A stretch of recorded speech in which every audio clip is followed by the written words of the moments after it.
All right, the inquiry into the PIC continues to hear testimony on the alleged impropriety at the institution. Yesterday, its acting chief executive officer, Matshepo More, was placed on precautionary suspension for allegedly interfering with the inquiry process. On the stand today is businessman Lawrence Mulaudzi, who is said to have received substantial PIC funding. Let me take you live to Pretoria. Here's eNCA's Heidi Giokos. So, good afternoon, Heidi. Mulaudzi then has been embroiled, you'll tell us, in a number of allegations when it comes to the PIC and certain individuals. Exactly, Jeremy, but let's just get it straight as to how Lawrence Mulaudzi and his companies so happened to get into contact with the PIC. They approached the PIC for funding because they wanted to buy some sorts of shares into Total SA. However, it seemed as though that when he approached the PIC, they were keen on funding and investing into this kind of investments.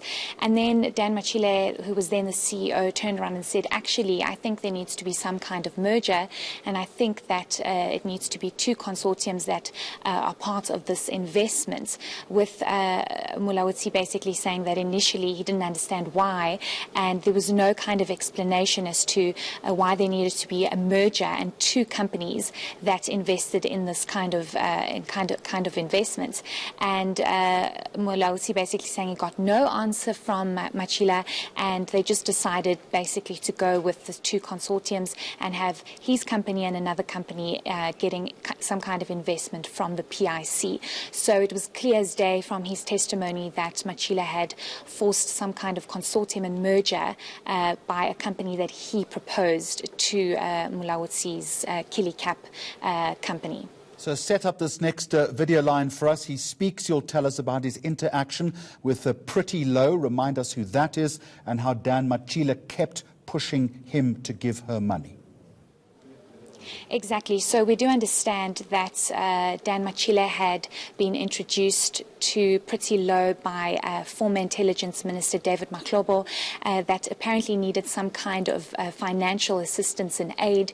And Dan Machile had constantly been pushing Mulaudzi to give him, for him to assist Pretty Low with financial assistance. And Mulaudzi said that initially he just let it slide for a couple of months, and then he got another call from Machile saying, you need to help her because she cannot proceed with her business due to the fact that the sheriff has served her with papers and she needs a kind of bailout. And initially he paid 150,000, and days later he paid another 150,000. Let's just listen to what he had to say about that.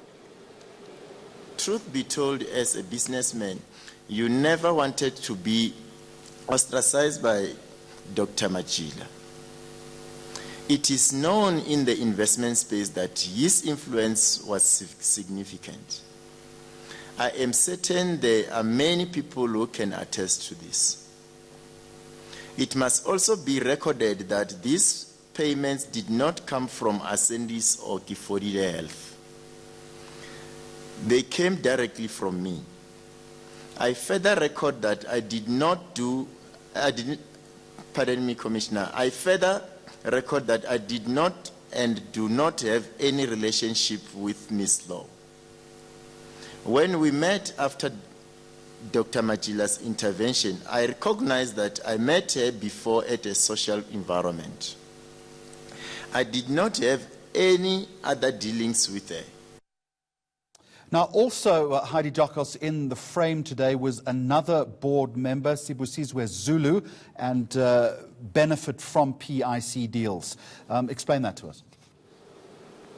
Exactly. So there have been a number of allegations that have been levelled against the PIC board, specifically Ms. Zulu, given the fact that an alleged whistleblower by the names of James Nogu had sent emails that, the PIC board is being captured, and her name was brought up. But he wanted to also set the record straight in terms of his relationship with her. He admitted to the commission that he is in a serious relationship with her, and that, however, has not impacted He benefits from the PIC, and she has not benefited in any way from his investments from the PIC or where the PIC is concerned. But emotions ran a bit high when he testified about that specific part, explaining to the Commission that he only met her in 2017 and their relationship flourished in 2018. And Jill Marcus, who's Assistant Commissioner, basically saying that when the PIC invested in the two companies that he's involved in, it was in 2015 and 2016, which was way before he met Ms. Zulu. And this is when he got emotional and said, in actual fact, he's had to come and explain himself here about his relationship with her when he met her outside of the PIC at a social gathering. And Jill Marcus saying that he's actually owed an apology because these allegations do not match up to the time frames in which he got investment from the PIC and the time in which he got into a relationship with her. All right, for the moment, Heidi Giokos, thank you.